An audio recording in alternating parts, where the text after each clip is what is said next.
자, 결국 이렇게 지난 재보선 패배 이후 반짝했던 여권 내부의 자성론은 대통령의 기자회견을 계기로 뒷전으로 밀리는 분위기입니다. 대선으로 이어지는 중요한 길목에서 더 물러서면 득보다 실이 많다는 판단 때문일 겁니다. 그러나 내부적으로는 이런 상황에 대한 우려가 커지고 있는 듯합니다.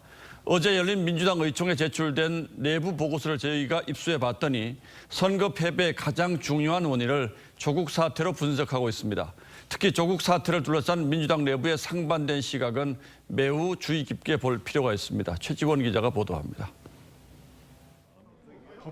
민주당 기동민 서울시당 위원장이 어제 비공개 의총에서 의원들에게 돌린 내부 문건입니다. 지난 총선까지 여당을 지지했던 그룹을 7개로 분류해 6일 동안 심층 면접 인터뷰를 진행한 내용입니다. 이 중 재보궐선거 때 민주당 지지를 철회하고 오세훈 후보를 찍은 이들은 주된 이유로 조국 사태를 꼽았습니다.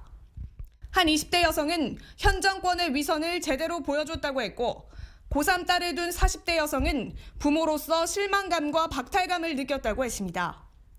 아직 민주당을 지지하고 있다는 그룹에서조차 조국 사태 때 잘못을 인정하고 간절했어야 한다고 지적했습니다.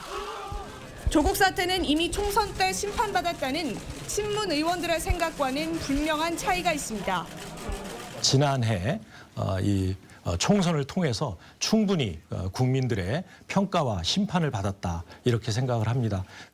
검찰개혁에 대해선 적폐가 적폐를 때려잡겠다는 것으로밖에 안 보인다. 오히려 검찰이 불쌍해졌다고 생각한다는 답도 나왔습니다. 하지만 정작 의총에서 친문의원 상당수는 관심을 갖지 않거나 불편해하는 분위기였던 것으로 알려졌습니다. 이런 가운데 서민 교수 등 시민 1,600여 명은 조국 사태로 정신적 스트레스를 받았다며 조국 전 장관을 상대로 총 16억여 원의 손해배상 청구 소송을 제기했습니다.